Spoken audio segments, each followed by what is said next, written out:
Hello, comrades. Good evening. Thanks for joining in this heat. Making the time for Why Marx. We're continuing to look at the question of communists and program, a hugely important question. Last week, we've had Jack Conrad with us, who looked at the relationship between party and program, and he outlined that everything flows from program in the communist point of view, and the organization flows from the program question, not the other way around. We're currently seeing, for example, the Corbyn party is doing it exactly the other way around, so they're going to do a program later sometime. Anyway, tonight we're going to look at some of our history again, from the Chartists to the socialist, the SPD's Erfurt program.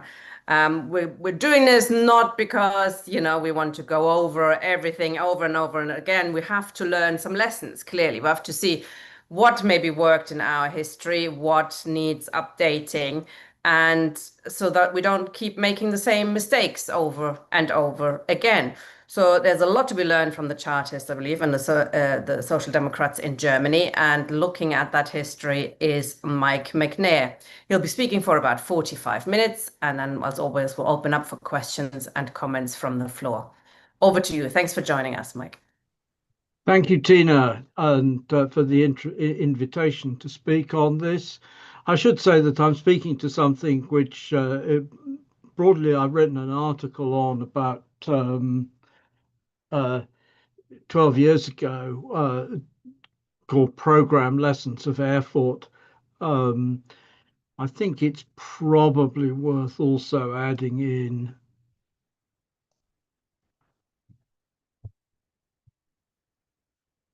a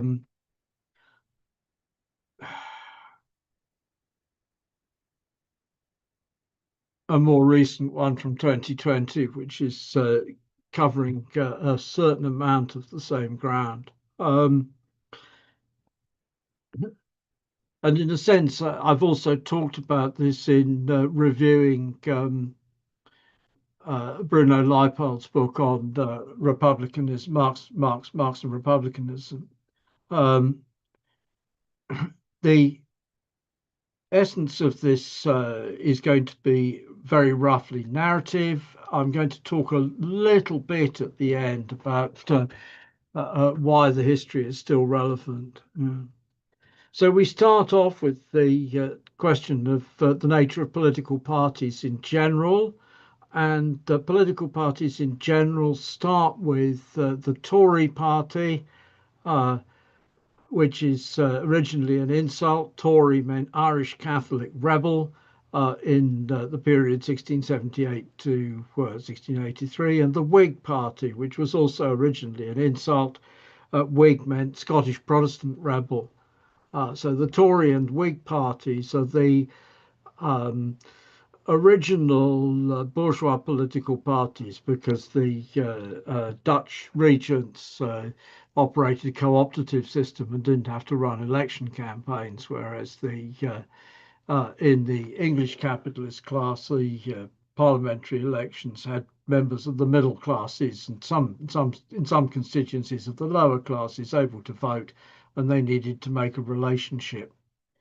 And so we get actually these forms of political parties which take their organizational form in modern sense after the revolution of 1688. Rather, they emerged before the revolution of 1688. The Whigs are the party which becomes, as it were, the principal leading party of the revolution. The Tories are the monarchist party, but then after 1688 you get a pro-revolutionary wing of the Tories, and the counter-revolutionary wing of the Tories get to be called Jacobites because they stand for the restoration of the House of Stuart. Okay, so these parties, they have the characteristic that you've got parliamentary caucuses, and quite a lot of historians' work have gone into tracing the actual existence of the Whig and Tory parliamentary caucuses, because a Tory historian in the 1930s, Lewis Namier, argued that they didn't exist, and it's now clearly understood that they did exist. Parliamentary caucuses Secondly, there's London clubs, and the London clubs um, form the relationship between sections of the capitalist class and the parliamentary caucus at national level.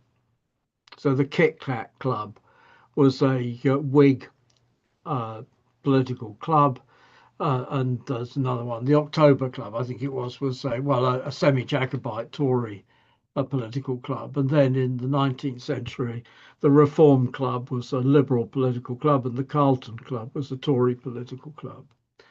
And then you have political clubs of the same sort in the localities, which form the nexus of corrupt relationships between your local MP, but also your local councillors, the borough, the alderman, the mayor, and so on and so forth, and local business.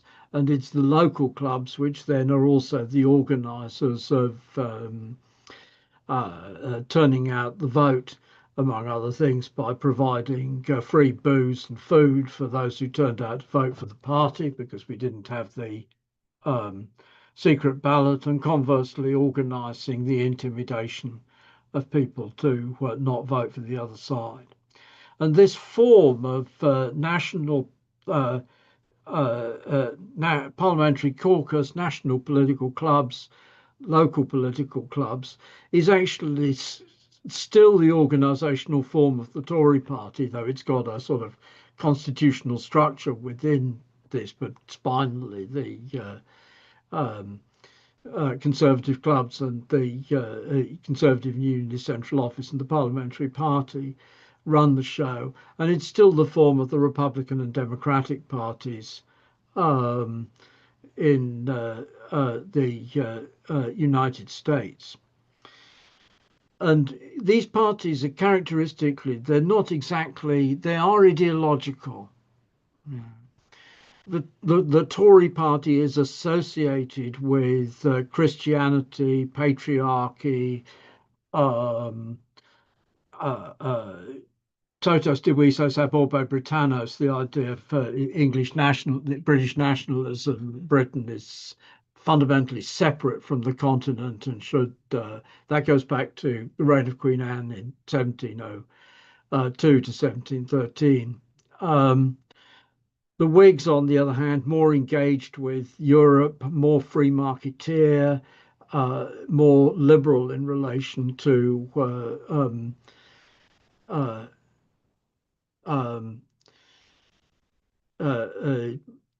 religious choice. They're the party which stands for the toleration of non-Anglicanism, whereas the Tories stood for the enforcement of Anglicanism.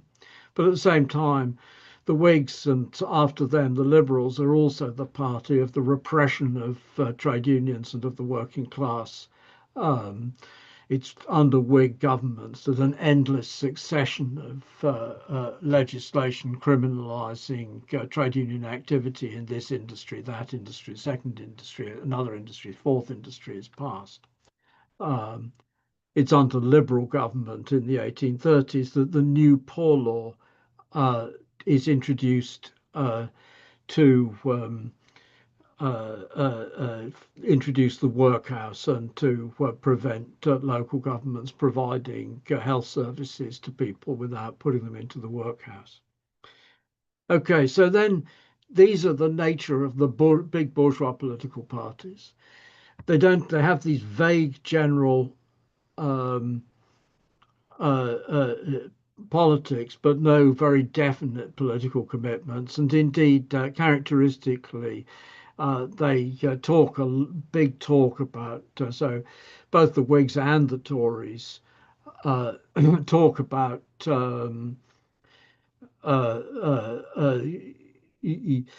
constitutionalism when they're in opposition, and are keen for liberty when they're in opposition, but when they get into government are keen to uphold the effective power of the executive, just as is also true similarly of the Republicans and the Democrats today. So they wear their ideological commitments lightly.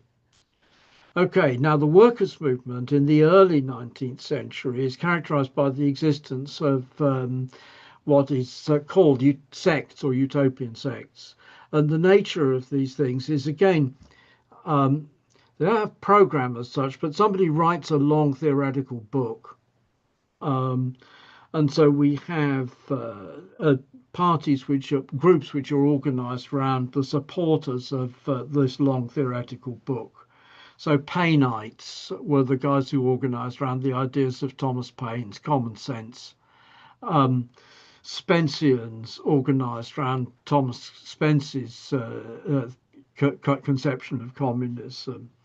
In the 1830s and 40s, we got Owenites based on Robert Owen's cooperativism.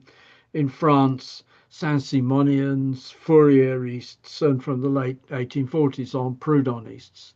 So all of these, the essence of it, we've got a theoretical project, and people come in to support that theoretical project, but it remains the case there's always a whole load of different competing theoretical projects.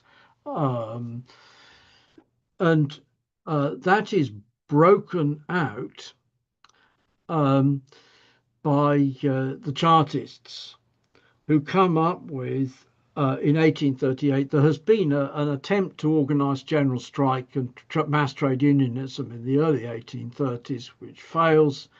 And the Chartists come up with a People's Charter, which is the People's Charter, of course, is the people's version of Magna Carta. It's based on, in that sense, the idea of a charter as foundational. And the People's Charter, 6 points: votes for all men over 21, the secret ballot, no property qualification for MPs, pay for MPs, constituencies of equal size, and annual elections. So actually quite a lot of those are now with us. Annual elections, of course, isn't. And Chartism is it's a platform, and that platform allows it to take off and become an enormous mass, very broad indeed, mass organisation through the 1830s and into the 1840s. The bourgeoisie counterattacks, and it counterattacks two sides actually. That the in an instant sense of to try and recapture what's trying to be done is to draw a line between the proletarians on the one hand and the lower middle class supporters of the charter on the other. And we get the repeal of the Corn Laws, which is the liberals' appeal to the working class to reduce the cost of living by getting rid of agricultural subsidies. And then we get, in response to that, the Tories appeal to the working class with the 10-Hour Day Act to set a limit on the maximum working day. But Chartism continues to be a big significant movement, and it's essentially broken by repression.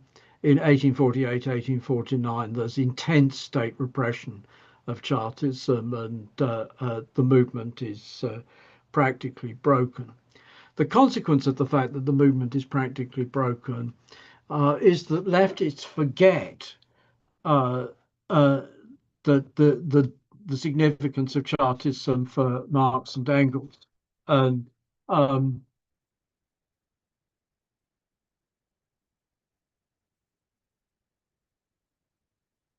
in fact, Engels does comment on this in Socialism, Utopian and Scientific. And in 1846,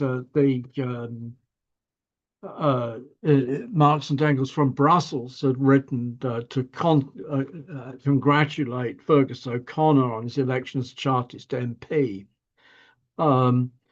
Communist Manifesto has a famous tag, which is endlessly quoted by Trotskyists and others against party organization, which is, but quite mistakenly. The communists are distinguished from the other working class parties by this only: One, in the national struggles of the proletarians of different countries, they point out and bring to the front the common interests of the entire proletariat, independently of all nationality. Two, in the various stages of development which the struggle of the working class against the bourgeoisie has to pass through, they always and everywhere represent the interests of the movement as a whole. That last sentence is almost invariably misread. The movement is in this text is a Hegelianism, and it means the historical movement, the historical process which passes from capitalism to the dictatorship of the proletariat, or from localized class struggles to trade unions, from trade unions to political parties, and from political parties to the dictatorship of the proletariat. But also equally, what's meant by, quote, the other working class parties? The answer is, in fact, that it means just the Chartists and the American equivalent of the Chartists, the agrarian reformers. None of the other European leftist movements, not even Louis Blanc's La Réforme, which the Marxists were relatively close to by comparison with the Proudhonists. None of the others are characterized as working class parties. What they mean by working class parties, a party like the Chartists, that is to say, one which aims or organizes on a programmatic basis and aims for political power. And it's this character of the fact that the Communist League is in substance a ginger group within Anglo-American Chartism, which gives the shape that it has to the manifesto. Okay, part of this comes from the fact that Engels originally set out to write, quote, a communist catechism, which would be something slightly different. And part of it comes from the fact that Marx was the Communist League guys were in deep polemical engagement with Giuseppe Mazzini, Italian quote Democrat unquote. I say quote Democrat unquote because he was for universal suffrage, but he was also for universal suffrage with the right to elect only members of the great and the good, the aristocratic, and when he set up Roman Republic in the course of 1848, it was ruled by triumvirs, three men, a magistracy of three men, copied from the triumvirate of Caesar, Pompey, and Crassus in the 50s BC, and that of Octavian, Antony, and Lepidus in the 40s to 30s BC. Okay, so the this character of the Communist Manifesto is not reflected when the communists come to set up the demand in 1848, once the revolution breaks out, the demands of the Communist Party in Germany. The demands of the Communist Party in Germany, signed off by Marx, Schapper, Bauer, Engels, Moll, and Wolff, 17 short points. The whole of Germany should be declared a single indivisible republic. Male suffrage from the age of 21.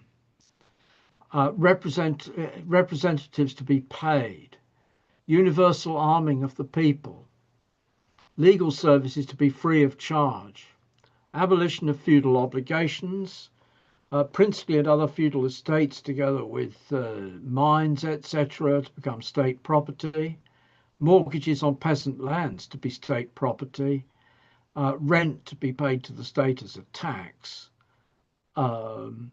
state bank to replace all private banks, means of transport to be taken over by the state, fixed equal salaries for civil servants, separation of church and state, curtailment of the right of inheritance, graduated income tax, national workshops to deal with unemployment, universal free education.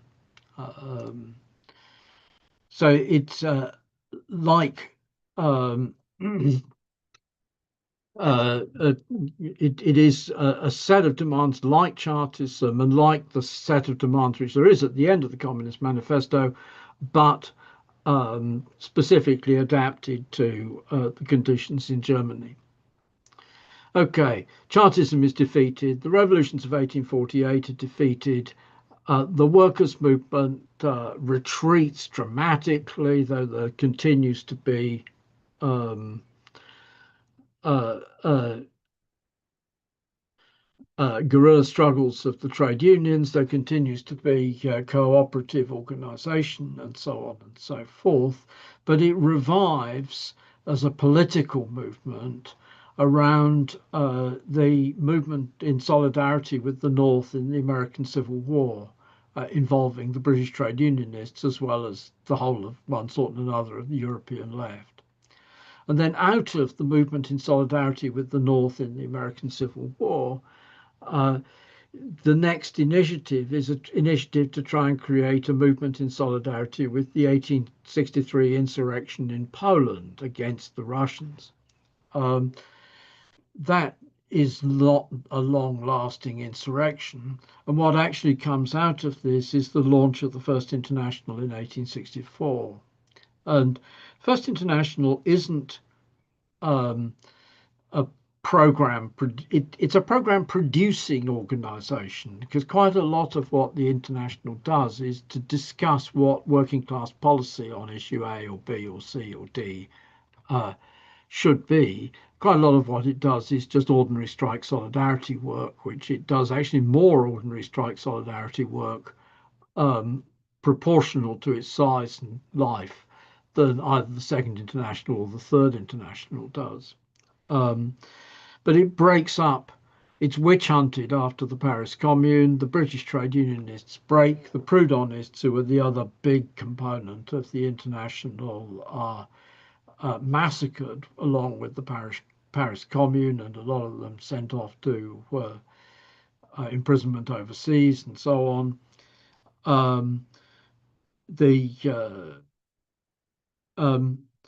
And there's a split between the Marxists on the one hand and the Bakuninists on the other about the question, should the working class intervene in elections? The Bakuninists argue the working class should not intervene in elections. And going along with that, it's wrong to raise high political demands on high political questions. You have to focus on the social and on the general strike. And so on. In parallel, we've got two projects going on in Germany. The Lassallians, ADAV, General Association of German Workers, launched in 1863. It's sort of an odd organization because the actual program of the Lassallians is a document called the Open Letter, written by Ferdinand Lassalle to guys from the German trade union movement who'd come to him for advice on what trade unionists should do in politics.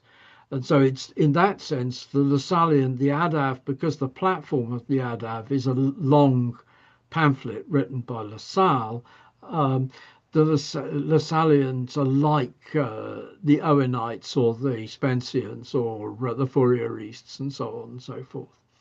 It's an intermediate because what Lassalle argues the working class should do is first fight for universal suffrage, and then once you've got in universal suffrage, fight for state support for cooperatives. And state support for cooperatives will enable the end of exploitation as cooperatives replace capitalism. There's a history, which I have actually also written about, of the emergence of the alternative position, which is the Eisenach Party, which starts with Wilhelm Liebknecht joining the Lassallian organization, returning to Germany from working with Marx, joining the Lassallian organization, and arguing against Lassalle's friendly policy towards the conservative Prime Minister Bismarck, because Chancellor Bismarck because Lassalle's view was that the main enemy is the bourgeoisie, and therefore the conservative landed aristocracy and the monarchy are a legitimate ally against the capitalist employers.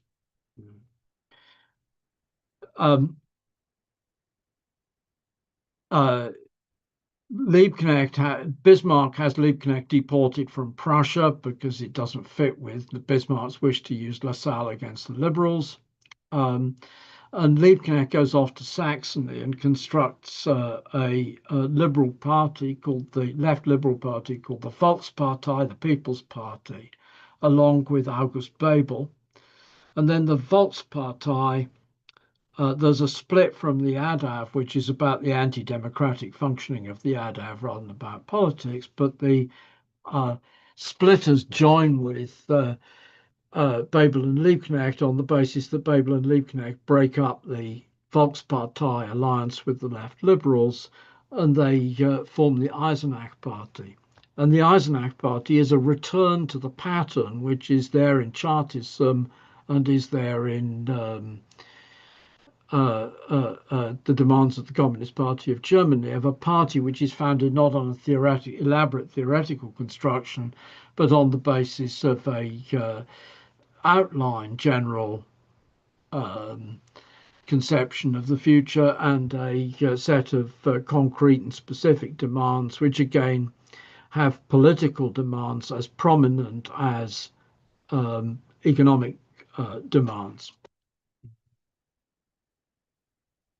After this, there's again I have written about this, but there's a to and fro between the Lassallians and the Eisenachers, in particular, actually, because Bebel and Liebknecht, as deputies in the North German Parliament, refused to vote for. They abstain on the issue of war credits for the Prussian war against France. Which leads to them getting thrown into jail, and actually the rest of the leadership of the Eisenach Party getting thrown into jail. But then when it becomes transparent that this is actually a war of aggression by Germany disguised as a war of aggression by France, the fact that Bebel and Liebknecht took a principled stand where the Lassallian leadership had actually said, defend Germany, victory to Germany, results in increased, in the medium term, in increased political authority of the Eisenachers. It's still the case that when they fuse, the Lassallians have about 12 or 13,000 members, and the Eisenachers about 7,000. So it's the Lassallians are a bigger organization. And the Gotha program, which is the program of the fusion in 1875, contains, as in fact the Eisenach program does, extensive concessions to Lassalle's theory of state-backed cooperatives, and also to Lassalle's nationalism, which was Marx and Engels. One of Marx and Engels' sharpest criticisms of Lassalle was that he was not an internationalist, and that the Lassallean organization didn't back the First International. And the upshot at the end of the day, 1875, they fuse on the basis of the Gotha program. It's got major concessions to the Lassallians, but at the same time, it also has the character of the Eisenach program. It's got a series of democratic demands and a limited series of economic demands. It's a program of the same sort as demands of the Communist Party of Germany and the 6 points of the Charter. In that sense, it's that sort of a program. So that the Lassallians have massively conceded to Bebel and Liebknecht have made ideological concessions to the Lassallians, but the Lassallians have made utterly fundamental concession. Instead of this being a party based on the theory of Lassalle, it's become a party based on a short summary political program. And then we get, in spite of Marx and Engels' criticisms of the democratic elements in the Gotha program, as they say, is just a repeat of the standard liberal stuff. That, incidentally, is in Marx's plagiarized from Bakunin's critique of the Eisenach program. It's fair enough to plagiarize Bakunin's critique of the Eisenach program because this stuff was in the Eisenach program. But at the same time, when Marx comes with Lafargue and Guesde to draft the program of the Parti Ouvrier, the French Workers' Party, in 1880, we get a short preamble by Marx which states the fundamental general aims of communism. I think it's still brilliant, frankly, still better than an awful lot of modern statements of the general aims of socialism or communism. But also then a political section, which is a section of political demands, and an economic section, which is a section of economic demands, which is things like the workers should no longer have to have a positive reference from their former employer to get a job, or rather, you had to be released. You had to have a formal testimonial from your prior employer in order to even apply for a job. The lands of the Catholic Church should be the lands which are said to be Mortmain should be returned to the public. That is to say that the assets of the Catholic Church should be expropriated and become public property. The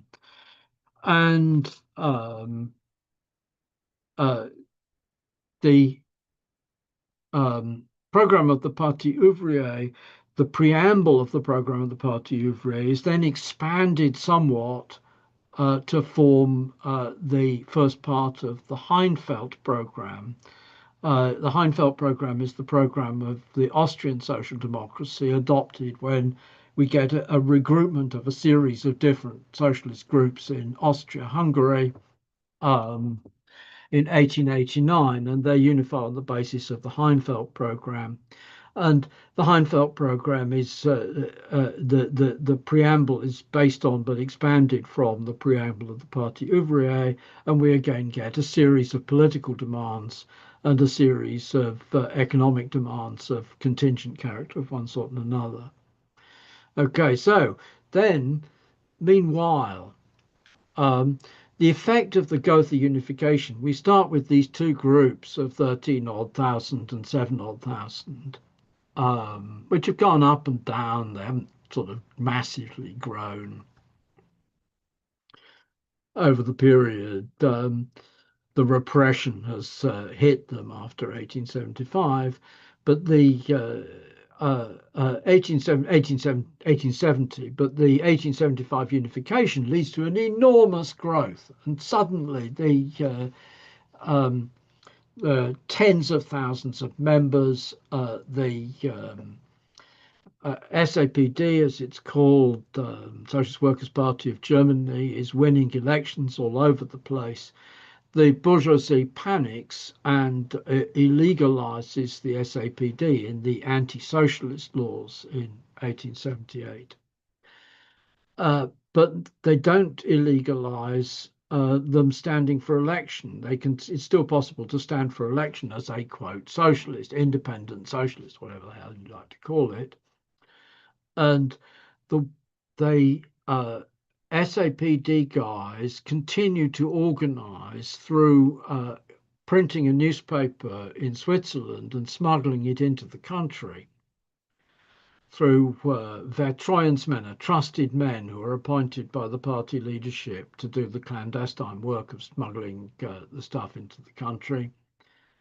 And the ability of the parliamentary fraction to make public statements, and the ability of people in the localities. Obviously, you can organize every time there's an election, you can organize a constituency organization. You're allowed to organize constituency organizations to campaign, but you're not allowed to organize more extensively than that. And by 1890, it's clear that the effort to crush the German social democracy by repression has failed. The party is legalized, and in 1890 it sets up its organizational form, and in 1891 it goes about redrafting its program. And the Erfurt program is an initial draft by Wilhelm Liebknecht, which is actually quite close to the Gotha program, and then a series of amendments. The first initial, the opening part of it, the general theoretical part of it, is redrafted by Karl Kautsky with a lot of direction from Frederick Engels. Um, and in the course of the process, Kautsky publishes the critique of the Gotha program in the Neue Zeit magazine, which is regarded as being an outrage by Wilhelm Liebknecht and Hasselmann and co., who had been involved with the Gotha program. You can see in Engels' correspondence that he says these guys won't talk to me, refuse to talk to me because Marx and I were so rude about them in 1875. Never mind, it just means there's less correspondence for me to deal with. Yet they'll come out of it at the end of the day. And so we get this pattern. And the Heinfeld program, the Erfurt program, we get a similar, the program of the Parti Ouvrier, this pattern of programs in which the idea is that the working class takes power through political democracy, and that it puts forward a series of economic demands which are immediately posed, but the economic demands which are immediately posed are steps on the road to a future socialization.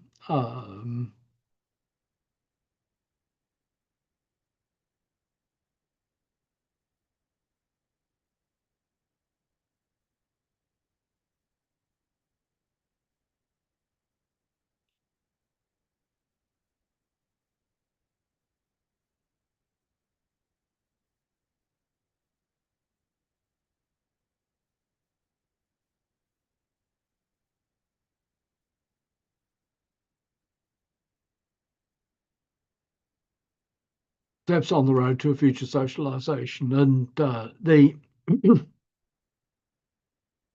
the effect of this is just as Chartism, the 6 points of the Charter, allowed you to go beyond theoretical grouplets around Owenism or Spenceanism or Paineism, or to go around beyond. So the method of the demands of the Communist Party of Germany and of the Eisenach and Gotha programs and of the Heinfeld program of the Parti Ouvrier opens up the road to a political party which adds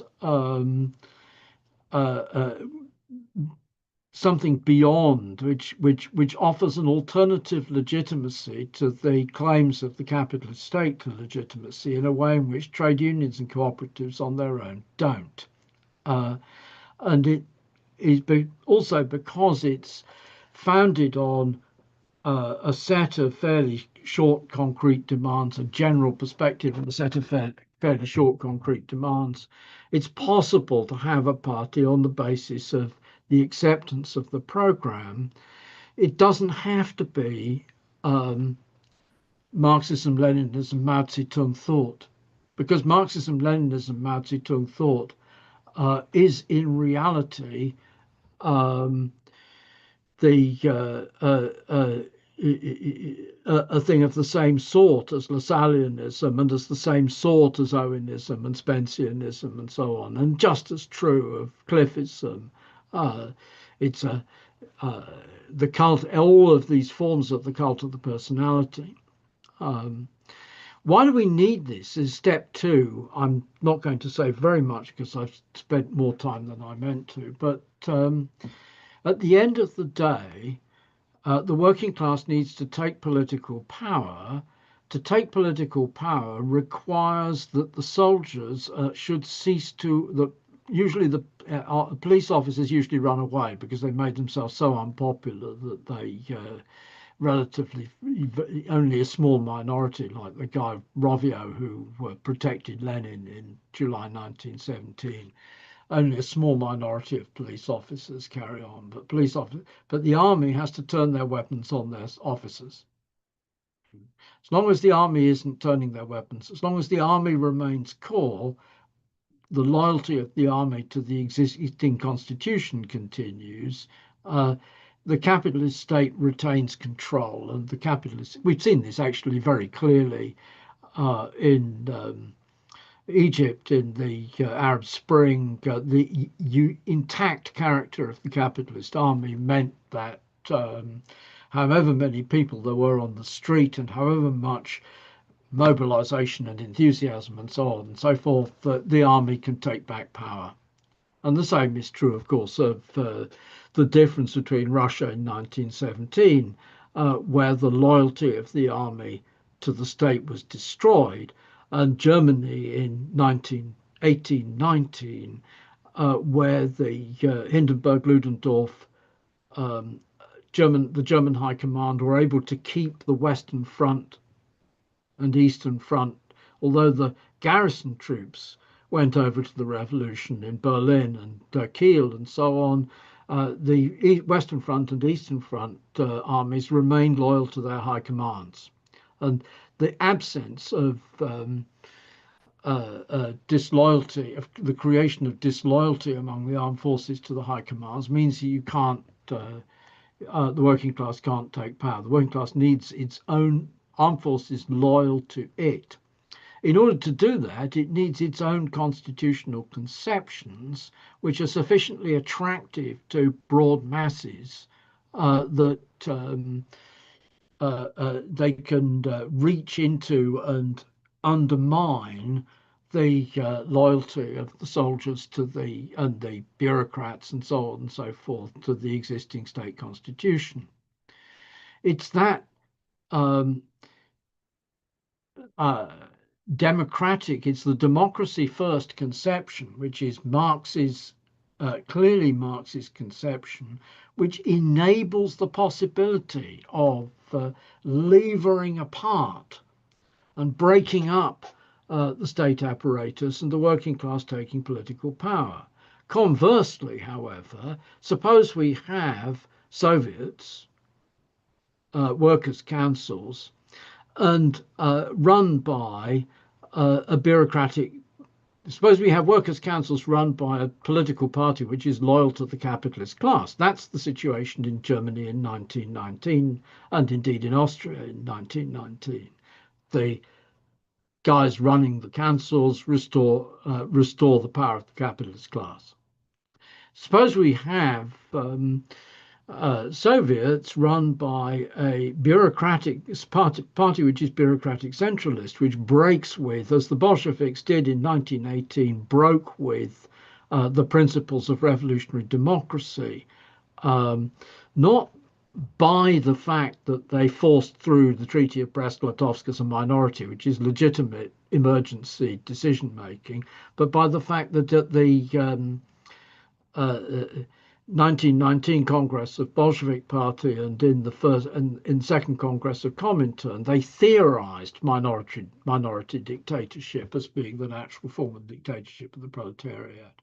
By doing that, they created political parties which were incapable of breaking up the state, except in the case where there's a mass peasant, where what you've actually got is a country which is predominant peasant country, and you can win by prolonged People's War, which in a sense is what happened in 1918 to 21 in the Russian Civil War, that the Bolsheviks put themselves at the head of the peasantry as a collective Bonaparte, but far more clearly true of the Vietnamese Communist Party, of the Chinese Communist Party, of the Vietnamese Communist Party, and so on, down to actually until rather recently the Nepali Communist Party. But we haven't got these peasant majority countries with pre-capitalist states. Pretty hard to find relevant ones these days. And the working class as a class needs political democracy. It needs political democracy in order to do effective planning. It needs political democracy in order to hold the state bureaucracy in subordination.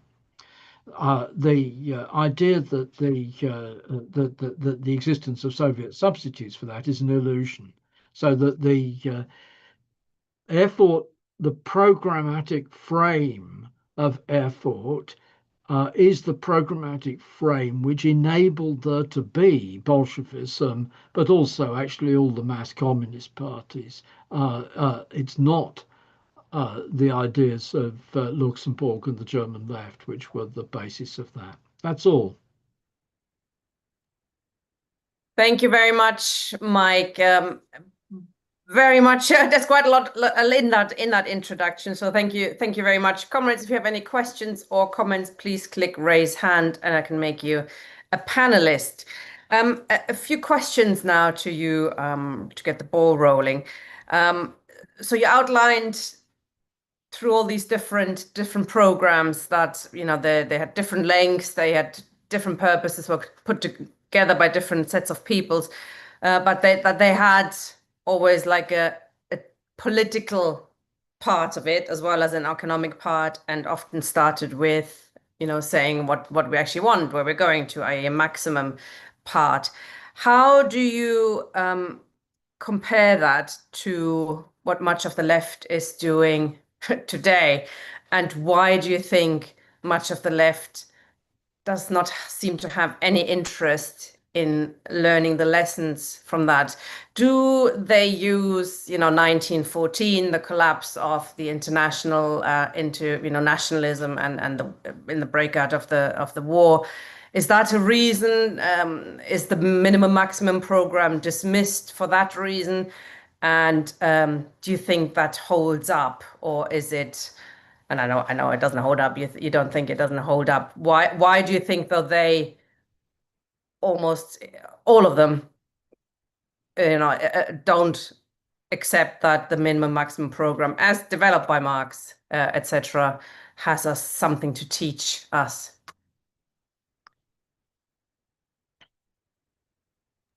I'm going to go as quickly as possible.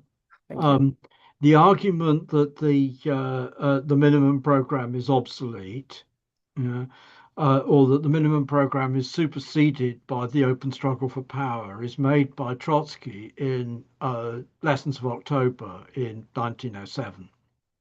And the point which Trotsky is making is that suppose you try and implement the minimum program, the capitalists will go on strike.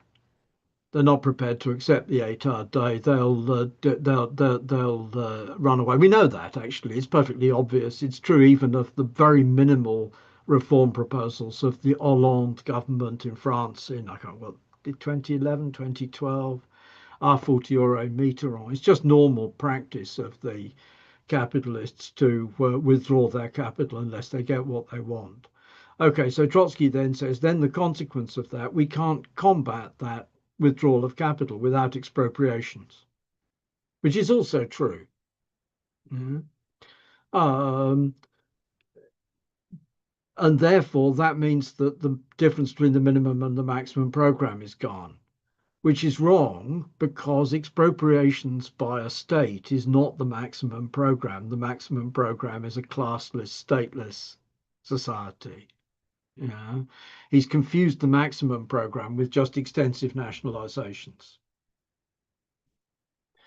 Okay, so then step 2, I don't know how far back Luxembourg goes, but Parvus argues that the minimum program is misconceived because it demands democracy, and that's to run your head up against Parvus Alexander Helfand, aka Israel Lazarevich. For some reason, we have no idea what his actual surname was. We've just got his first name and his patronymic. Russian names, first name, father's name, surname. We don't know what the hell Parvus's surname was. Parvus is a pseudonym. Alexander Helfand is a pseudonym. Anyhow, Parvus argues in 1914, well, he argues in 1912 that you need to cut down on the democratic stuff because if we go for economic planning as the center of the program, we can win over sections of the middle classes who understand that capitalism is already logically moving towards um, cartels and monopolies. Yeah. And in 1914, Parvus argues that it's because the uh, uh, social democracy passively insisted on fighting for the democratic element of the minimum program and not entering into coalitions that it's rendered useless. And the essential thing is for the social democracy now to get in on side and back the German war effort, because that's what's needed in order to not be passive. Um, Luxembourg actually runs arguments which I think are her own, but also borrowed from Parvus in December 1918. She says the minimum program is obsolete. It's the same sort of argument as Trotsky, essentially, that the maximum program is seen as just being nationalizations. Um, and that stuff is all set on one side because Parvus, of course, he's on his way out of the workers' movement. He becomes simply an agent for a guy called Stinnes, who was a steel magnate for agitating for the European unification. Um, Luxembourg is killed. Um, the maximum program only line is denounced by Lenin, and is sort of seen as being connected with the ultra-leftism of the Spartakists in January 1919 and of the 1921 March action. Because certainly the guys who argued for the March action, like Lukács and Ruth Fisher, and that tendency, argued that the minimum program is obsolete and superseded, and so on and so forth. Um, then, okay, this may seem to be this is just a German story. It is actually partly a Russian story because Bukharin and his co-thinkers in the left communists argued that the minimum program is superseded.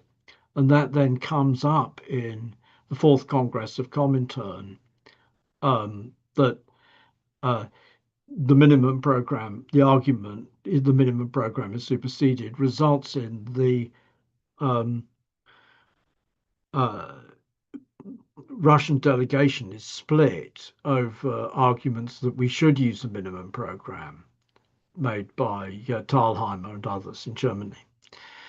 And the Russian delegation being split, they fudge. They reach a fudged agreement whereby instead of calling the demands minimum demands, they call them transitional demands. And it's this fudge in 1922 which is inherited by the Trotskyists. It's obscured in the first place because Bukharin in the draft program for the Sixth Congress of Comintern gave the transitional program a completely different meaning, which is a program for workers' economy, mixed economy under a workers' dictatorship.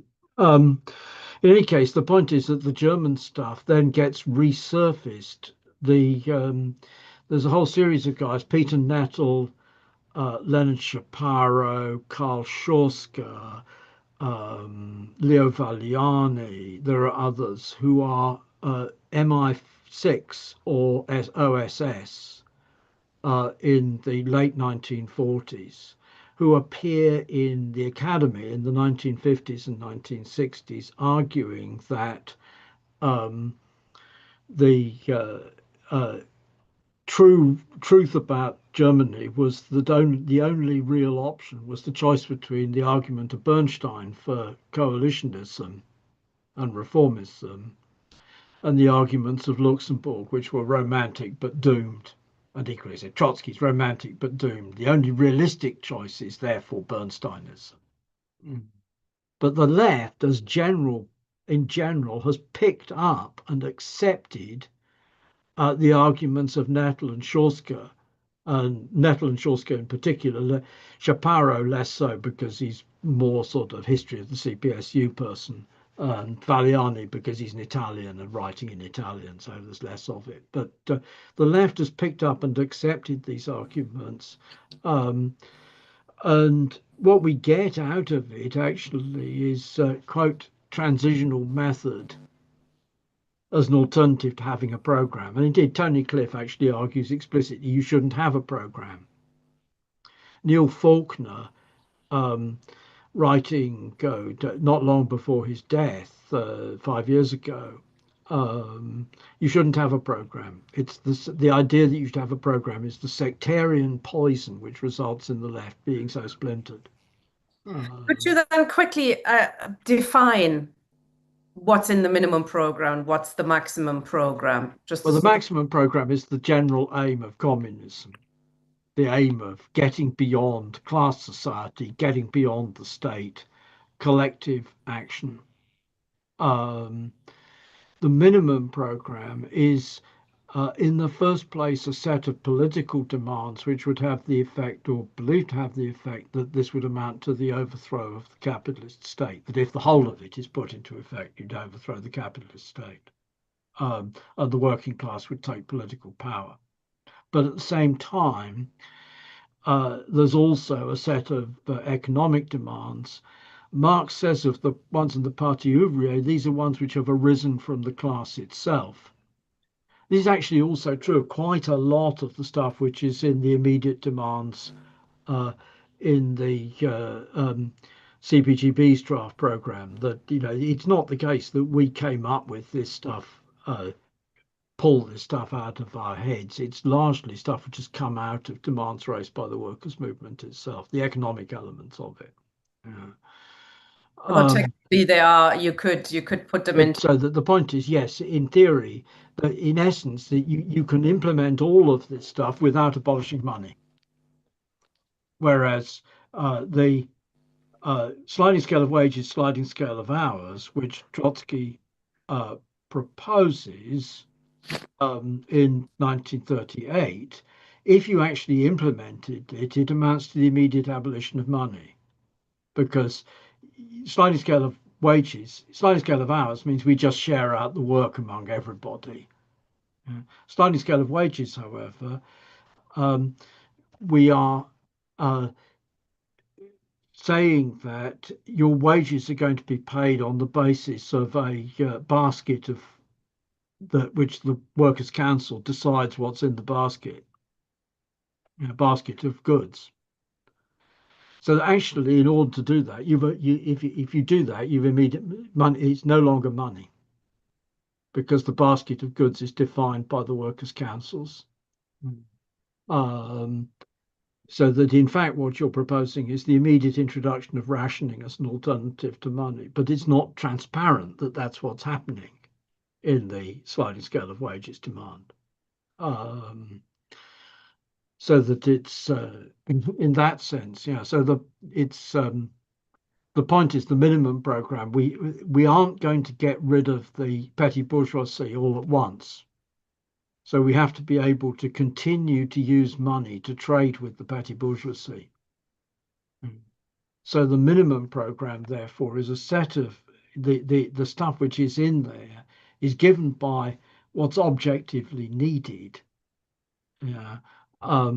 But it's defined in a way that it's not the complete abolition of private property and money. It's a set of demands in the interests of the working class, which hold the capitalist class in unequivocal subordination. And so, for example, in relation to small businesses, our program says small businesses will be obliged to pay the minimum wage. We're not going to make small business exceptions in relation to the minimum wage. We're not going to make exceptions for children in relation to being paid the minimum wage.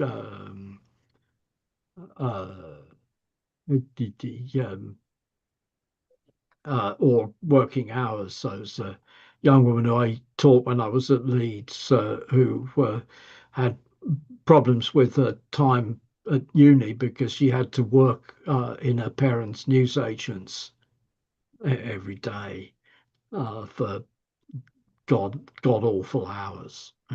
So that sort of, it's the imposition of the interests of the working class, holding the interests of the capitalist class and also the interests of state bureaucracy and subordination, thereby creating the conditions for moving beyond that towards the general goal, which it gets rid of the state and the whole lot of it. That's it. Thank you, Mike. Satish, please. Hello, Mike. I hope you can hear me.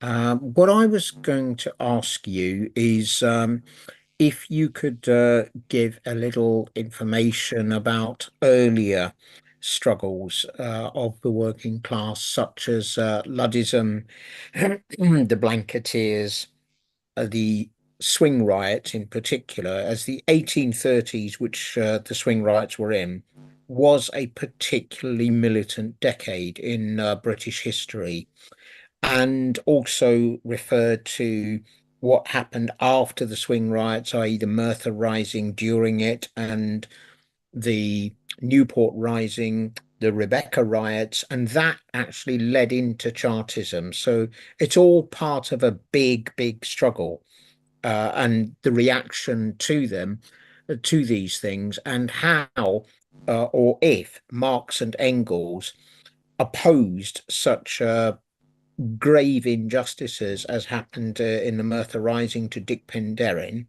where 11,000 people marched in support of him to oppose the plan to execute him. It didn't succeed. He was executed, and he clearly shouldn't have been.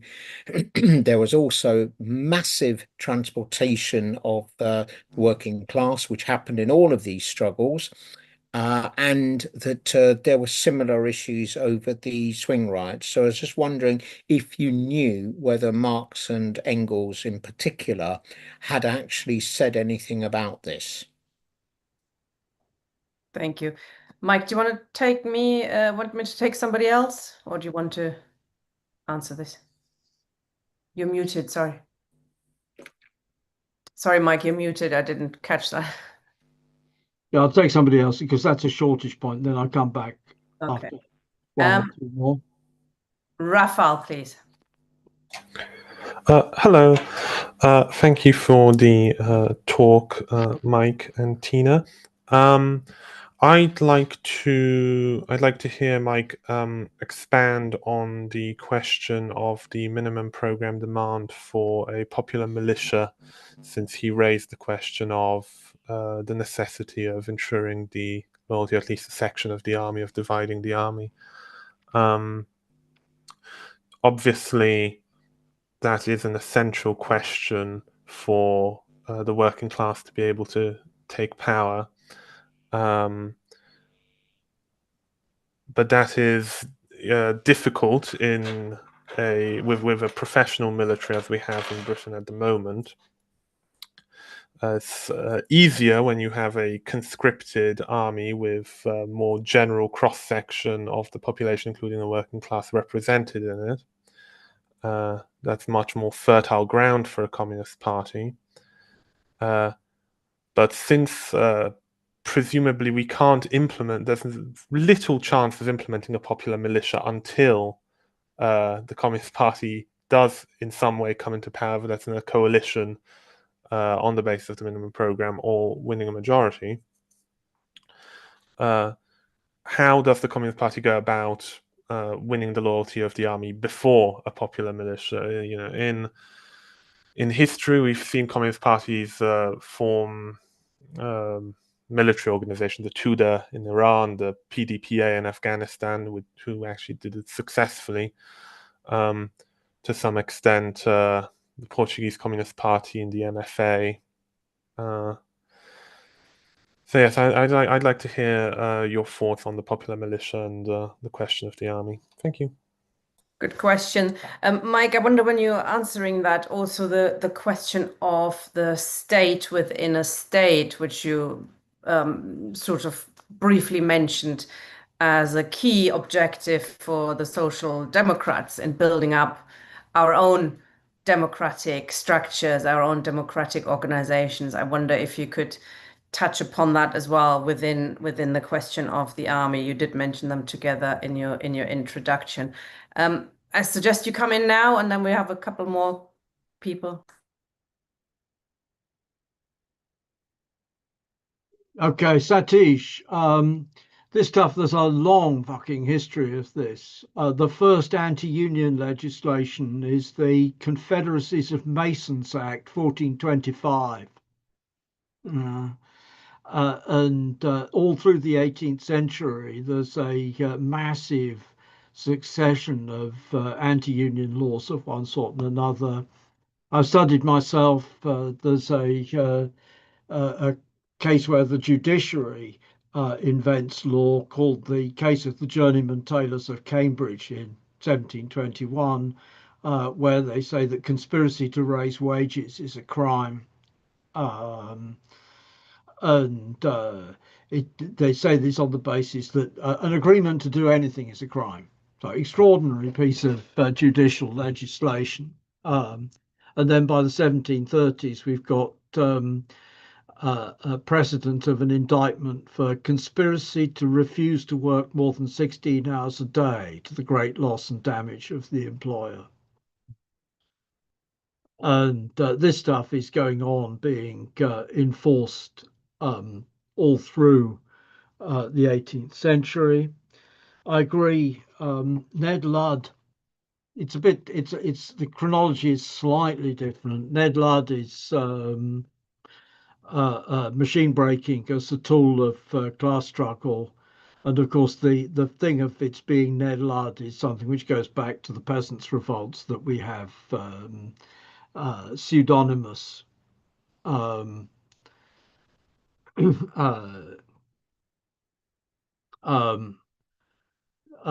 its pseudonymous leaders. But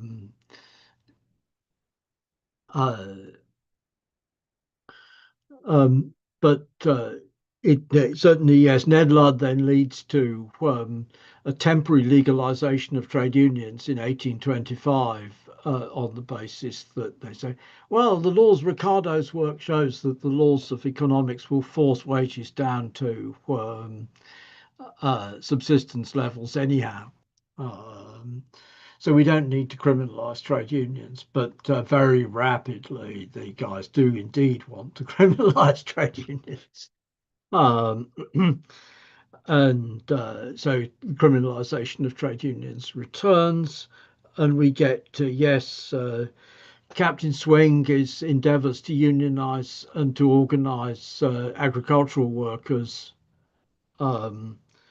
the Blanketeers, Merthyr Uprising, etc. I think there's probably some comment on some of this. There's certainly some comment of various sorts from Engels. How much there's comment from Marx, I don't know, because Engels is the guy who has more personal knowledge of English politics and of the English Labour, British politics, the British Labour movement. But Engels' condition of the working class in England is, again, it's sort of, there's an element of, but it's there. The issue, in a sense, is that Chartism represents a shift away, and it represents a shift away because of the defeat of the strikist perspective. The strikist perspective, the mass struggle, the sort of direct actionist perspective is defeated, but it doesn't go away. It's present within the Chartist movement, and it, as you say, Rebecca and Merthyr Uprising and all of that stuff. Popular militia, universal arming of the people. The short answer to this is yes, we can. It is in principle possible to win all of this stuff under capitalism because, hey, look, the Swiss armed forces are organized on the militia basis. The right of public right to bear arms is in the US Constitution. The extraordinary level of disarmament of the working class, much greater than it was in the 19th century, is product of firearms legislation, which was originally introduced against the workers' movement, because of the Bolshevik threat in the 1920s. If we were large enough, yes, we would, and indeed actually quite small organizations, the French Ligue Communiste Révolutionnaire, the Portuguese Liga Comunista Internacionalista, the Mandelite organizations organized clandestine work in the armed forces, though it was easier to do that because it was conscript armed forces. It's primarily a question of creating enough of a political climate that the political climate reaches into even a volunteer armed forces. And if the political climate reaches into the armed forces, then you're going to get the issue of the soldiers refusing to obey their orders is going to begin to show up, but also people beginning to organize. We can see it actually in another example, the anti-war movement in the anti-Vietnam War movement in the United States. The United States, at the end of the day, pulled troops out of Vietnam and went for Vietnamization because its armed forces were falling apart due to the level of class conflict and racial conflict within the armed forces as a result of the strength of the workers' movement. So the demand for a popular militia is our political alternative to professional and universal military training. Again, a sort of I went to a bourgeois public school, and this is in the 1960s. Everybody had to be in the school cadet force and learn how to shoot. I was taught how to shoot a Longley Enfield 303 and a Bren gun and 9mm pistol and other such kit, and do various stuff of this sort, and you had to actually specifically opt out on conscientious grounds if you didn't want to do that. So nothing to stop. This is Engels's project, was that there should be universal military training in schools. If the bourgeoisie can do universal military training in schools for the upper classes, don't see why we can't fight for universal military training in schools more generally.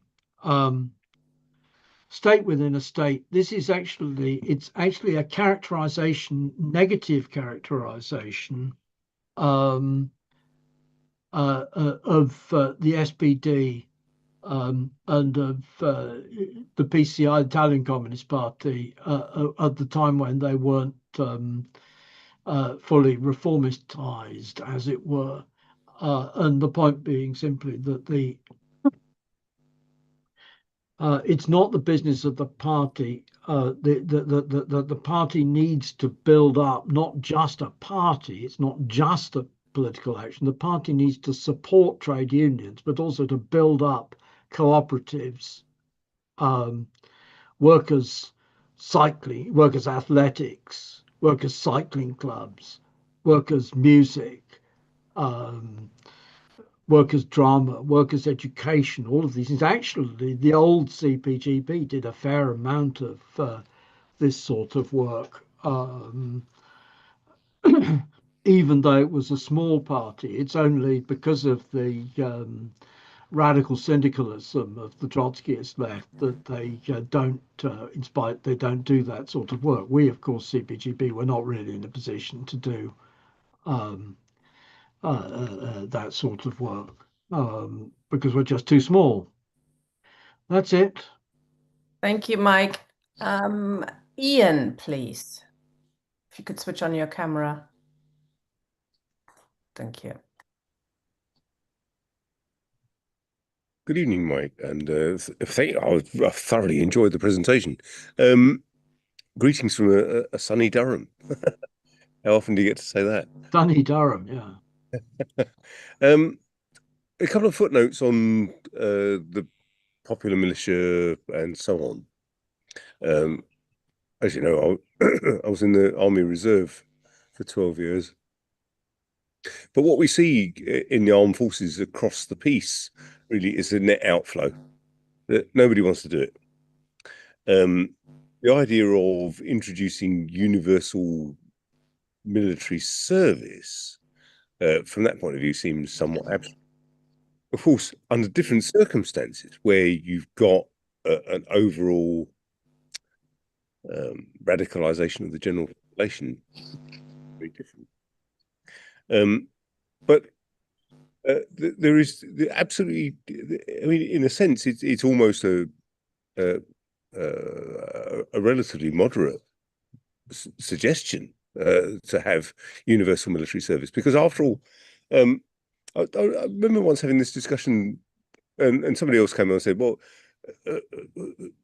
it's not like, you know, rifles and what have you. It's submarines and fighter planes. Who do you think bloody flies them? You know, it's not it's not card-carrying members of the bourgeoisie that fly F-35s. It's these ordinary workers who are trained up to do it." So the other thing I would just like to say as a kind of a optimistic point, although there is a kind of net outflow from the armed forces because no one wants to do it because it's increasingly badly paid, the bourgeoisie actually don't seem to care about their armed forces. But what we've got now really is a kind of capital intensive armed forces where, for example, flying a drone, skills which of course one learns playing Call of Duty or whatever else, is now an actual part of the service in the British Army.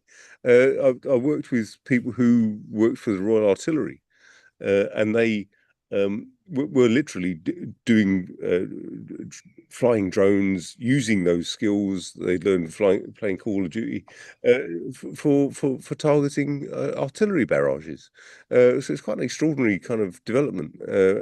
So in a sense, there is a kind of generalizing of certain sorts of military skills. What there isn't is a generalizing of things like how to hold a rifle or whatever. But when you consider the likelihood of a revolutionary struggle taking the form of barricades on the street, it's not very. It's going to take a somewhat different form. What seems to be completely absent certainly in the British left is starting to understand that we might be moving into a position where we are going to have to start thinking about what it will be like to work underground. Because although I don't think, you know, fascism's just around the corner and Trump's going to stamp on everything and all of a sudden the whole world is going to fall apart, I think there may well come a point where even in Britain you might be looking at a situation where the left will have to learn to work underground. And that is something quite different to anything of my generation has known. And I think the sooner we start that, the better. But thank you for an excellent presentation. It's been fascinating. Thank you very much. Thank you, Ian. Ken, please.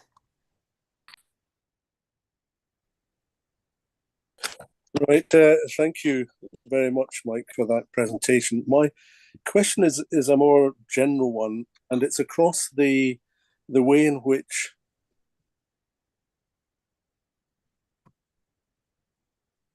Oh, Ken. I think he's stuck. Not sure. dear. Oh. Try again. You're back now. I'll switch your video off. That sometimes helps. Try again, please. Okay. Can you hear me now? Yes. Yes, I can hear you. Yeah. Okay. Yeah, my question is how left groups have communicated their programme over the period you've covered, and how far that has changed and evolved, and how successful any of those changes have been. I mean, originally, one assumes communication might have been done verbally because there wasn't much availability of printing and there wasn't much literacy. As literacy improved, how far did the communication depend on circulation of documents? How far did people have specific meetings to explain their programming? And what other changes were there across the, a couple of centuries, say, in the way that the program was communicated outside of people, who weren't already in the movement, as it were? Thank you. Thanks, Ken. Mike, we've got two more people with their hands up. Do you want to answer now or take them first? I think take them, and I'll come back after that. Okay, doc. And please. Hi, can you hear me? Am I there? Always. Okay. Thank you very much, Tina. Thank you. Thank you. I'm sure someday we'll meet up and we'll hug. I would like to say that, okay, I'm not going to go over the same old over and over and over again. You know where, we of the, communist left, if you want to use that term, we don't particularly like it. We were the left opposition to Stalinism. I think we all are. We don't support any bourgeois state formation, national liberation, lesser evils, or any of that sort of thing. But I'm not going to go into all that. I want to ask something quite specific. I think Lenin. I think we all like a bit of Lenin. Lenin wrote, "A democratic republic is the best possible political shell for capitalism." And he also went on to write a few lines later, "It establishes its power so securely, so firmly, that no change of persons, institutions, or parties in the bourgeois democratic republic can change it." Marx also eventually came to the conclusion that we cannot simply take hold of the state. So in one way, some of the earlier anarchist critiques were founded, but I think Marx self-corrected, and self-corrected well, and we see later on. But the working class cannot simply lay hold of the ready-made machinery and wield it for its own purposes. So, as I understand it, I think that the CPGB agree that at some point in time, and I think what Ian said is completely relevant to what I'm trying to say. At some point in time, the gloves will come off. So, however that happens, the gloves will come off, and it will come down to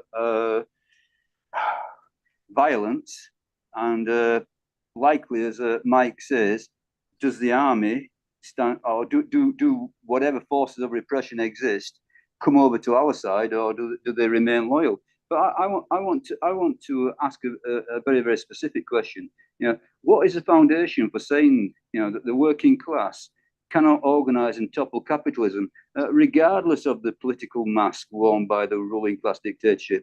I heard from someone, but not of this organization, so I'm going to try and be fair, who were saying that better that the Ukrainians win the war against Russia, and that will establish a democratic republic, and the working class can thereby better organize to overthrow capitalism. But I'm going to argue that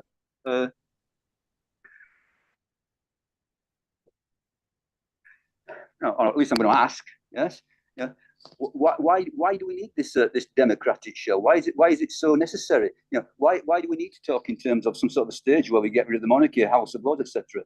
I think that if the working class puts this system under threat, and exactly in the in the way that Ian said, then the veneer of democracy, rights, and rule of law, and all anything of that nature will be put to one side, and the ruling class will attempt, might not achieve it, but will attempt to do whatever it takes to maintain the reality of its class dictatorship.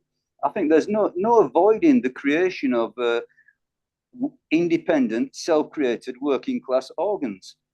Because at some point in time, as I say, the gloves will be off and the democratic pretense will be gone. And so, a significant layer of the class has to be involved in these class-wide organs. And we also need, as I think that Mike will agree, a political organ which is advocating the power of the working class. So I see the political organ advocating the power of these class-wide organs. Any other formulation won't work. So the class-wide organs in themselves are not sufficient. But I think these class-wide organs that gather the working class in general, at least a significant part of the working class, will have to stand up against a state willing to drown a revolution in blood. I think it could be argued, I'm not arguing myself, but it could be argued that revolution is facilitated by an overtly dictatorial capitalism.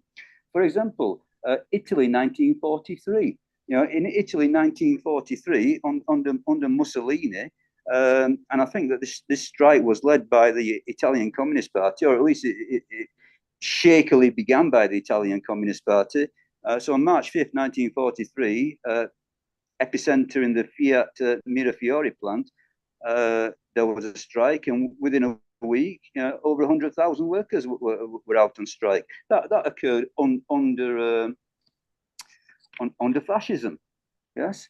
So, and what about the various struggles under Stalinism? Hungary, Poland, 1980. I know none of them became revolutionary, yes, but a revolution is a very, very difficult thing. I think so far we've only had one revolution. 1917. That's it. We had one attempt at world revolution. No more. Historically, and this is going back to what Mike was saying, so completely relevant, I believe. The British working class, in conditions of repression, death penalty, I don't know, transportation, whatever, an ugly situation, put the system under threat, demanding a radical democracy with annual parliaments, as you said, Mike. And whatever the shortcomings of the movement, it's obvious that the real aim is not for some sort of, some ideal political scheme. It's the elimination of the horrific conditions imposed on the working class.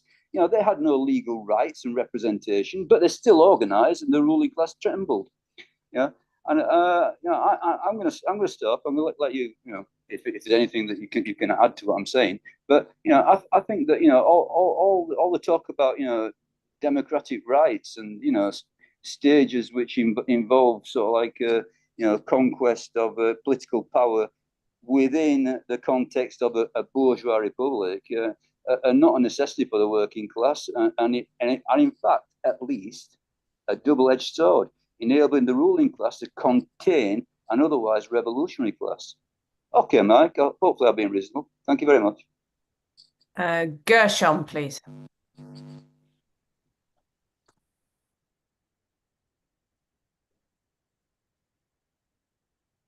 Gershom, can you hear us?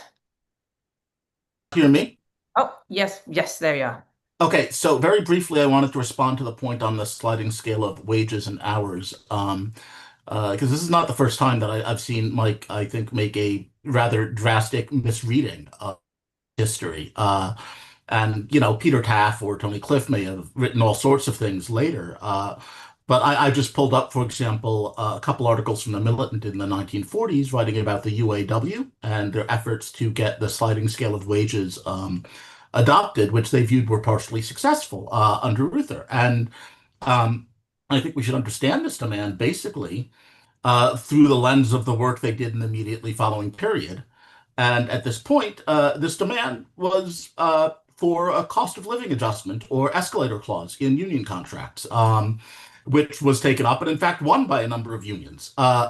Now, as a whole, the demand is to generalize this and have it throughout society, but I don't think it's anything as bizarre as the abolition of money, even by some backhanded means. It's, when there's mass inflation and this sets workers in motion, that they should call for, in a contract or through legislation or elsewhere, that as inflation rises, so too should wages.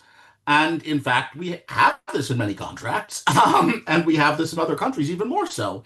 So I think it's just very bizarre how this is now then interpreted to be something obviously other than what was intended.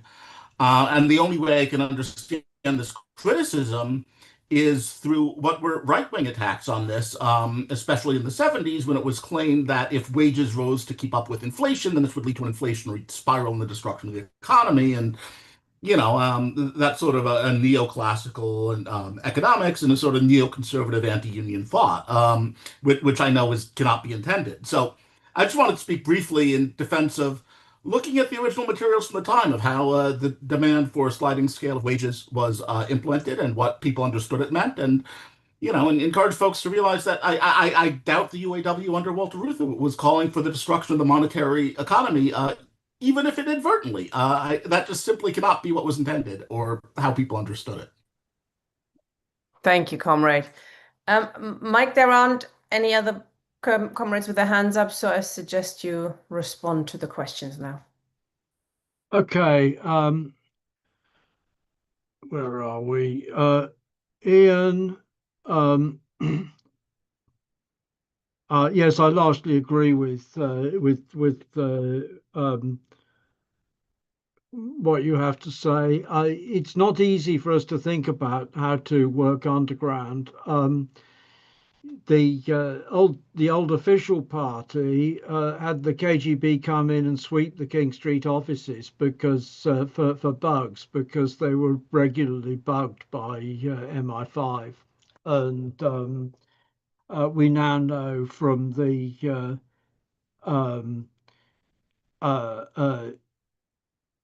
release of documents that the RCP of 1944 to 46, the Trotskyist organization, MI5 had full stenographic minutes of the meetings of their political bureau, which either means that it was bugged. I think most probably it was bugged, but it could equally be the case that it was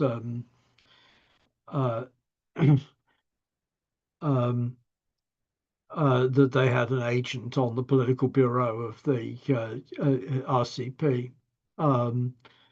The SWP elaborately operates semi-clandestinity. That they don't publish what's happening at their conference. They don't publish where their conference is happening. But the Spy Cops inquiry showed us that the cops, the special branch, has regular reports of what's happening in the SWP and far left organizations, and again, stenographic reports of what happens at SWP conferences. So that we have to be a bit cautious about if it comes to that we need to work clandestinely. The most fundamental thing is going to be mechanisms to publish overseas and to attempt to smuggle material into the country. It's also going to be necessary to fight hard against arguments for terrorism or urban guerrilla warfare and so on, which seem to be pretty much, not quite invariably, but very commonly, the work of agents provocateurs. And the extent to which we can say equally the head of the Bolsheviks parliamentary delegation was a police spy. But because the Bolsheviks actually made the parliamentary delegation do political work, didn't matter that the guy was a police spy, because he had to actually do political work for the party in order to carry on functioning. Oh, yeah, splitting the army question. Engels' argument in Can Europe Disarm in favor of universal military training in schools. Engels' argument in his introduction to the class struggles in France, his 1890s edition of the Introduction to Class Struggles in France, he says we have to think of the socialist revolution as taking place not like the French Revolution with street demonstrations and barricades, but like the overthrow of paganism in ancient Rome, where the Diocletian and Galerius and these guys went after a mass pogrom of the Christians. And it turned out to be the case that there were so many Christians in the army that army mutinies brought down the regime. It's on Engels' part a bit of an overstatement, but his essential suggestion. And then the question is, what is the task of politics in clandestinity? Again, the task of politics in clandestinity is to get the political ideas out by publishing, to publish overseas and to smuggle the stuff in somehow by whatever means exists, to find, and of course this was the problem which the Trotskyists had. It's also a problem, again, Trotsky, we now know, and in fact the CIA knew at a very early stage that Trotsky believed that there were a lot of Trotskyists in Russia. The reason for that was because his correspondence with Russia was completely controlled by the KGB. He had agents run by the KGB in his actual, right at the center of the International Trotskyist Organization. So the ability to work clandestinely, it's a serious political problem. I don't know what the modern answer to it is. Ken's point, this relates, I guess, to Ken's point, how does the left communicate? Actually, when we talk about the 19th century guys, there's really quite high levels of print and high levels of relatively high levels of literacy in the urban working classes. And you can see that actually just the industrial archaeology. The guys who work in the factories, there's all these damn safety notices and so many fines. You will be fined 5 pence, etc., for not making your grade, etc., etc. The employer expects the workers the urban workers to a considerable extent to be literate. But if there isn't literacy, then it's a question of spreading stuff through print, but from print to there's sort of levels of this. When I was back in the Oxford IMG in the 1970s, because I became dissentient on aspects of national politics, I got moved from the student cell into the Cowley cell, and I worked with the Cowley comrades. The students basically stood at the factory gate and handed out A4 duplicated bulletins, of which the first 3 pages were stuff about what's going on in the plant, the current state of wage negotiations, speed up, victimizations. And the 4th page was something taken from the Red Weekly, which was our paper, or something more general. So that you start with, as it were, you've got a central paper, central organ, central forms of publication that enables people to take stuff and spread it. And people take stuff and spread it. Quite often it may be the case that people take stuff and spread it which you don't expect. So before my time in Cowley, the branch put out the leaflet, and the membership just came out on strike at midnight, called for a speaker from the International Marxist Group, which the comrades were not prepared for. They didn't expect to be in the leadership, because they weren't the official leadership of the trade union or anything like that. But that sense of that you set stuff in motion and it spreads. I flagged up earlier in this, the article which I wrote on this in 2013 has been translated without my anybody asking me into Spanish and into Indonesian. I don't know how it came to be translated into Indonesian.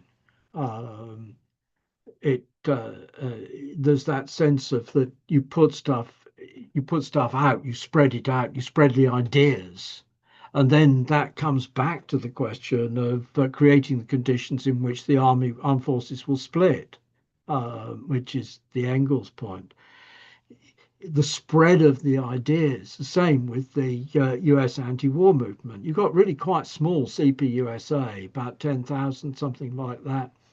1,500 of the American militant, and the other groups smaller than that, some of the small Maoist groups. But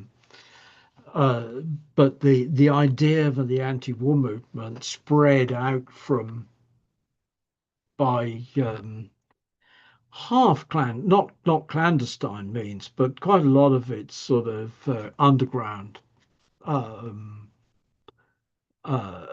Because the access to the public press and the access of the left in the public press is the United States is significantly worse. And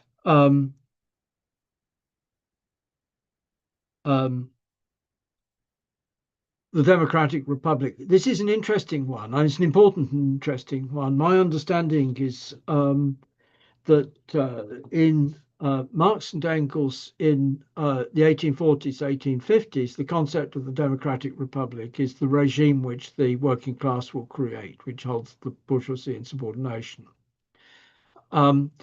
Having said that, in the 1880s, 1890s, we've got in the very early 1880s, in fact, Marx argues at the Brussels Congress of the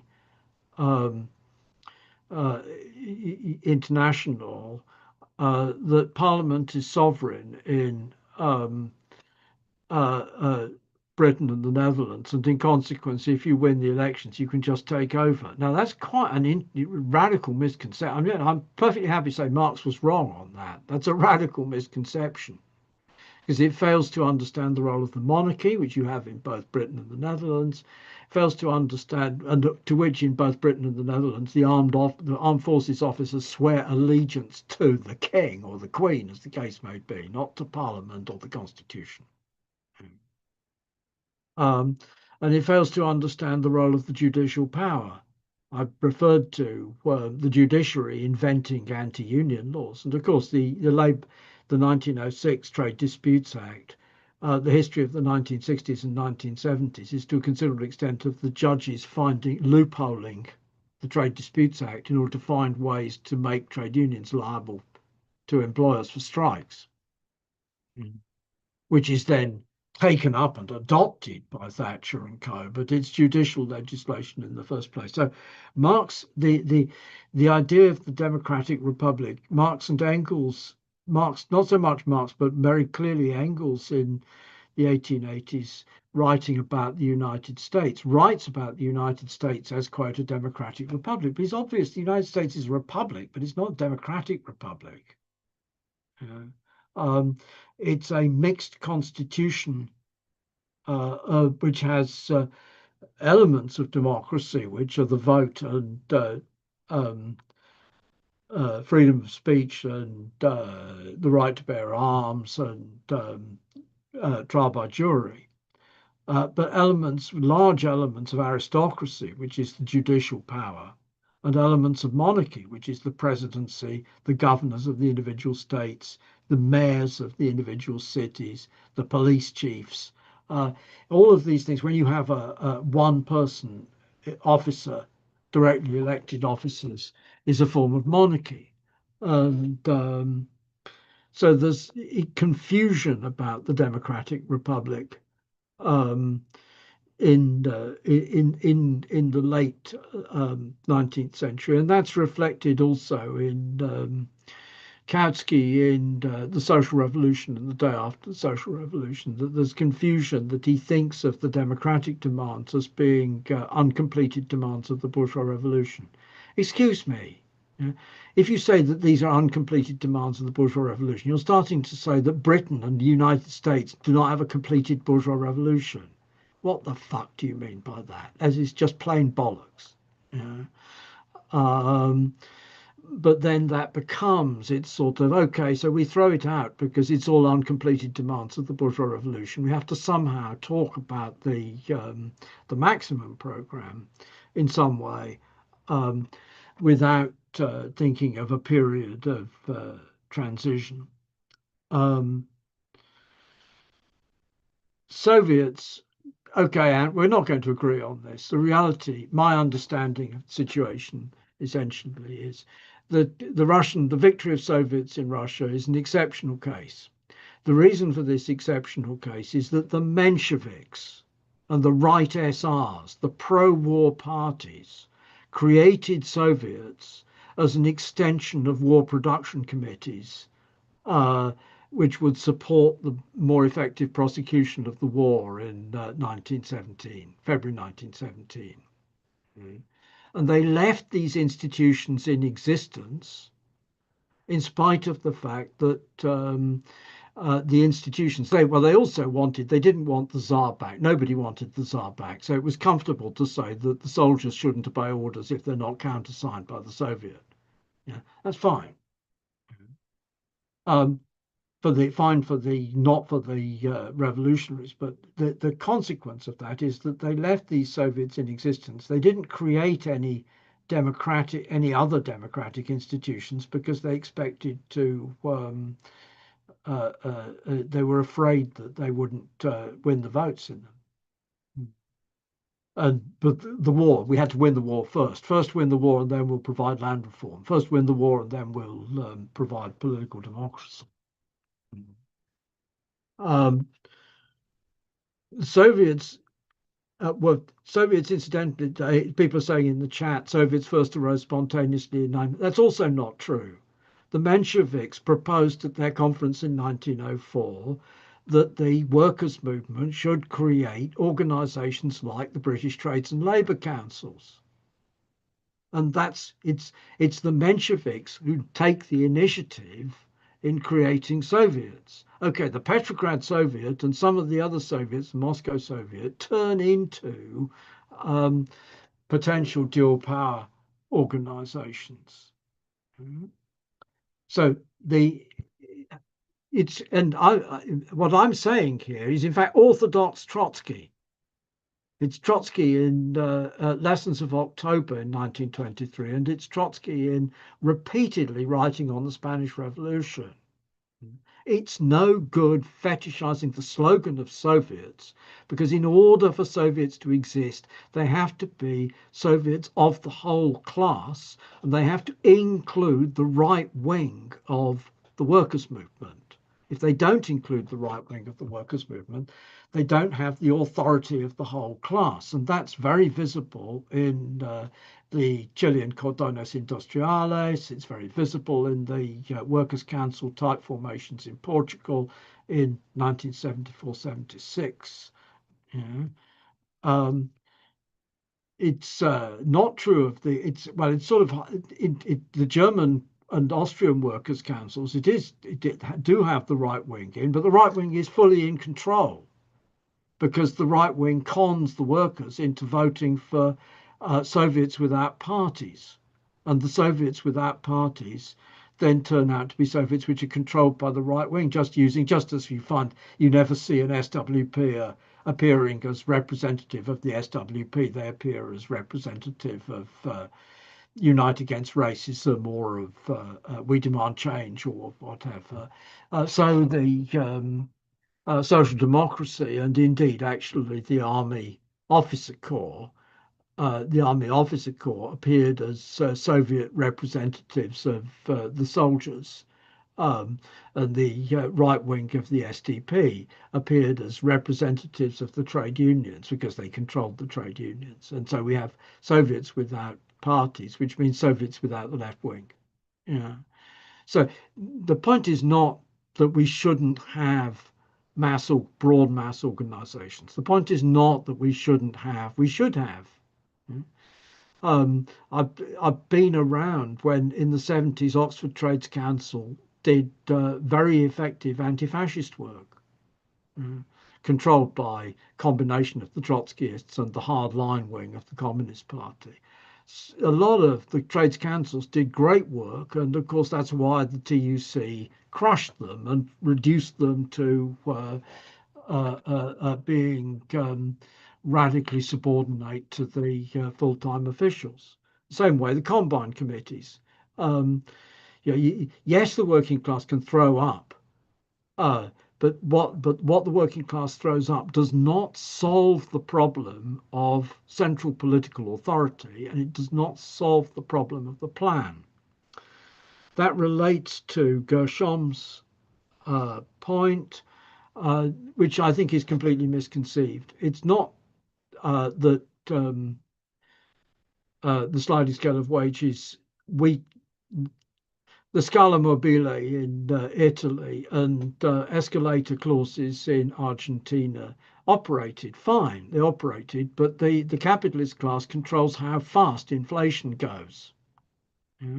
So that the Scala Mobile in Italy and the escalator clauses, and indeed the trade union cost of living increase clauses and so on and so forth, always wind up falling behind the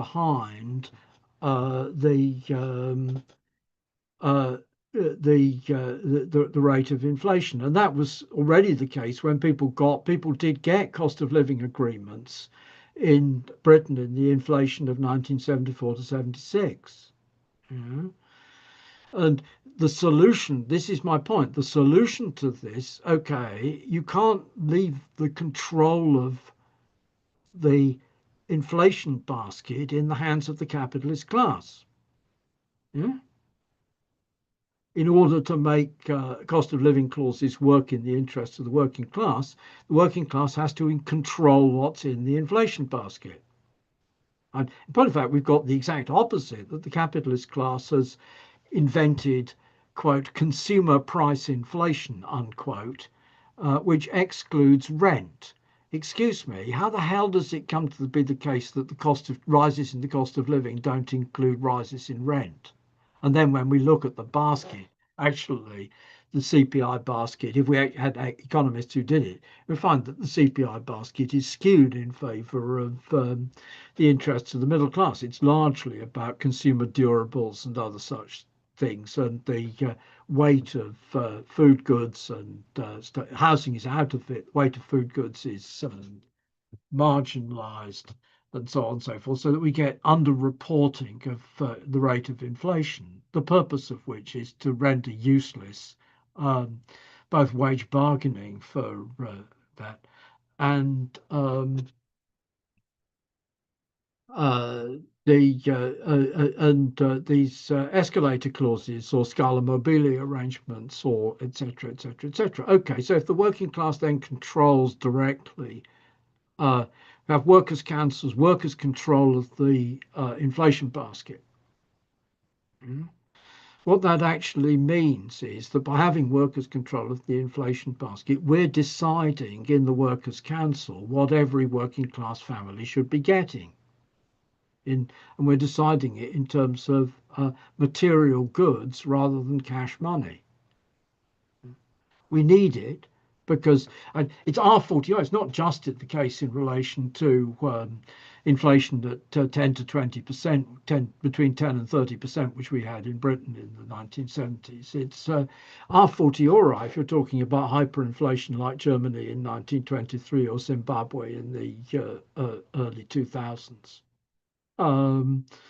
So the point is that this is, there's two possibilities of what the sliding scale of wages means, and I don't think Trotsky meant a sticking plaster which will be demoralizing because it fails to keep up with the rate of inflation.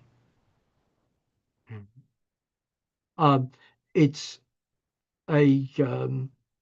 the meaning is precisely that the working class should create Soviets in order to exercise control over the shopping basket. And that does entail, in reality, the replacement of money wages with rationing.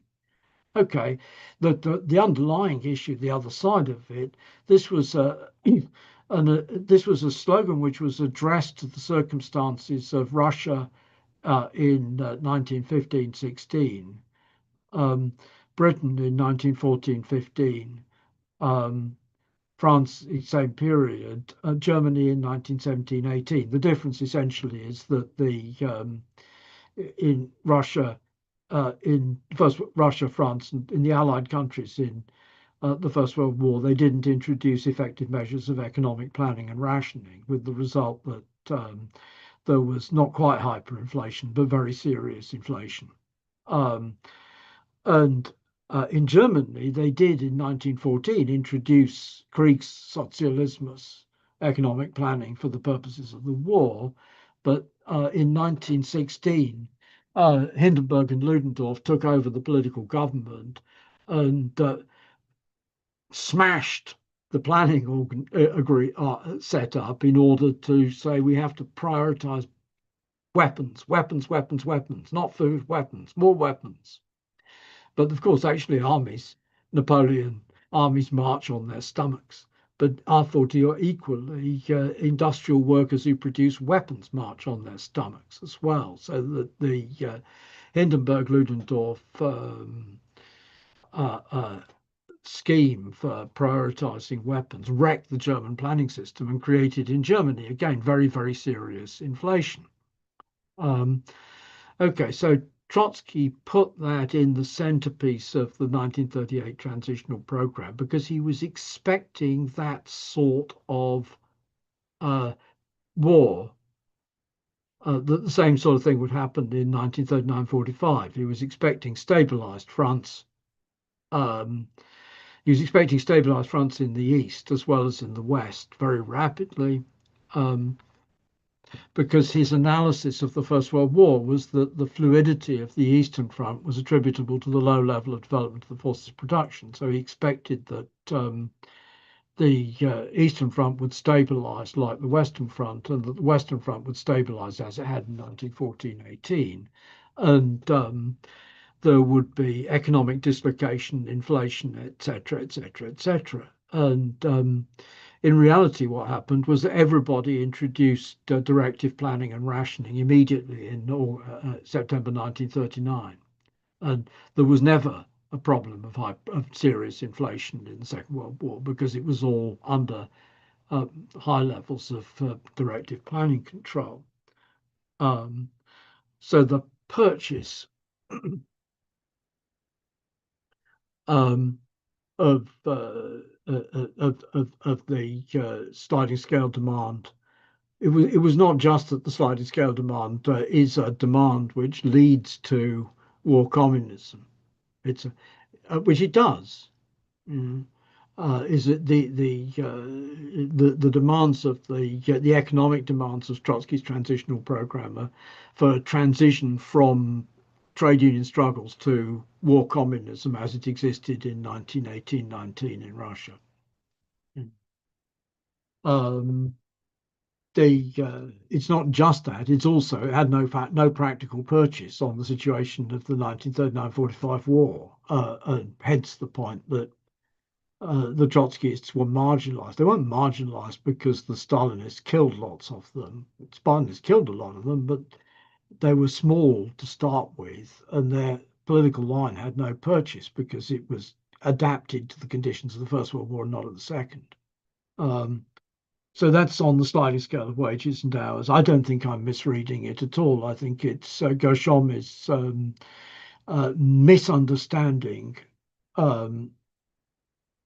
Gershom is completely misunderstanding this because this is a policy which has been, yes, it's fought for by Trotskyists in the 1940s and fought for by Trotskyists in the 1940s. It means merely what the it means merely trade union agreements for wage escalators. But in the conditions of inflation which we had in the 1970s, trade union agreements for wage escalation, fought for, won in Italy, won at the national level, and useless, led merely to demoralization. So it's not science fiction. Trotskyists were U.S. to Trotskyists were the United States. The canon says that the SWP has replaced the CPUSA as the mass party of the American working class. The SWP had 1,200 members. CPUSA at that moment in time had 60,000. It's just wildly unrealistic examples of official optimism. I think. There's one other thing, I guess, is just the democracy and the importance of political democracy in the program is not just a question of that we need to fight for democracy first. In the first place, actually, this Soviet experience shows that you can't do economic planning without political democracy. Secondly, we have mass workers' organizations and a load of small trot groups which serve merely as instruments for the capitalist class. And they serve merely as instruments for the capitalist class because they have no political democracy. They're managerialized. Just as the city communes were monarchized and merchant princeized in late feudalism, so the workers' organizations are monarchized and managerialized, and as a result, actually, the working class is blocked from effective organization. In order to overcome that, it's necessary to fight for political democracy. Jerry, mass slaughter. There weren't any fucking mass. The only mass Trotskyist organizations were in Vietnam, Indonesia, Bolivia, and the Vietnamese were split. The Bolivians, of course, were totally unaffected by the war, but then were split and rendered useless in the revolution of 1951-52. The Indonesians, they were still around and alive considerably later, but went down in the general massacre of Indonesian communists in 1965. That's it. Thank you very much, Mike. Thank you also for answering all these questions and comments from the floor. Interesting discussion. Got a bit heated in the chat. I've referenced in the chat also Communist University to 2025, which starts at the end of July and goes on for a week. And Mike and other comrades will be there where comrades can continue the discussion. Thanks very, very much, Mike, also for answering all those questions in some detail. Next week, we're looking at the Party of Rear. Mike mentioned it in his introduction. Ian will spend some more time looking at the program and the party itself and how Marx was involved in writing said program and what it can teach us. Thank you very much, comrades. Thank you, Mike. And we'll